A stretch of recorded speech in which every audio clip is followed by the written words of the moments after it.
And I go through the commission, you know, the exact thing of what the commission is supposed to do, trying to find anything really nasty in here. And they establish this commission thingy. They're supposed to study homegrown terrorism.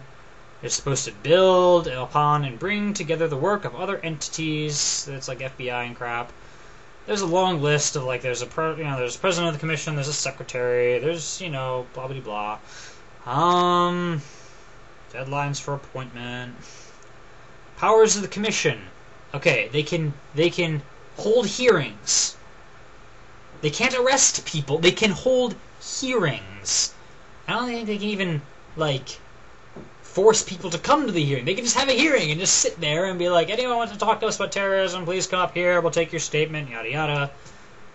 That's what it says. They can also go into contracts. I suppose, you know, if you need to contract out microphones or something that you need.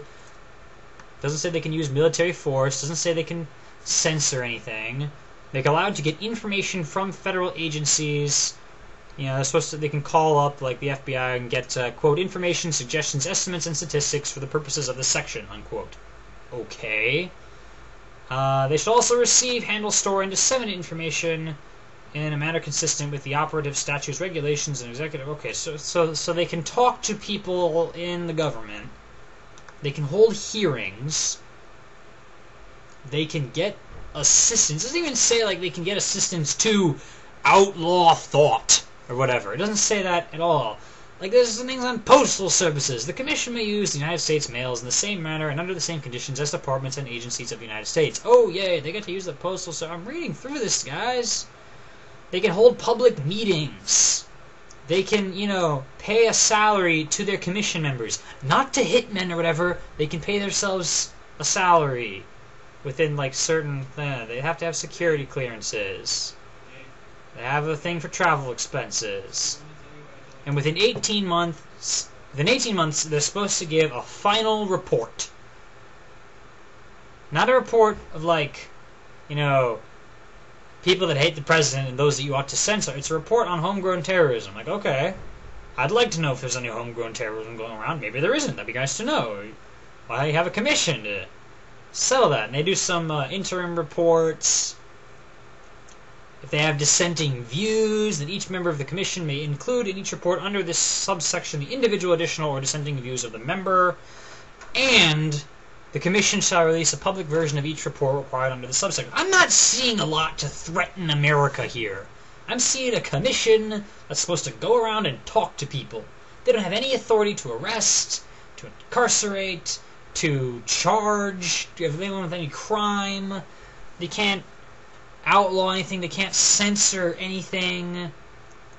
They have to, you know, and then they have to, like, establish their center of excellence thingy. What do you do? They're supposed to be cooperative with other agencies. What do you do? And here's great. As if that previous clause wasn't enough, you go to section 899F called, quote, protecting civil rights and civil liberties while preventing ideologically based violence and homegrown terrorism, unquote. Which says underneath it things like, in general, the Department of Homeland Security's efforts to prevent ideologically based violence and homegrown terrorism as described herein shall not violate the constitutional rights, civil rights, or civil liberties of United States citizens or lawful permanent residents. There's also a thing on racial neutrality. There's also an auditing mechanism so people can make sure they're not violating any rights. And then there's just the random crap at the end of the bill. Guys!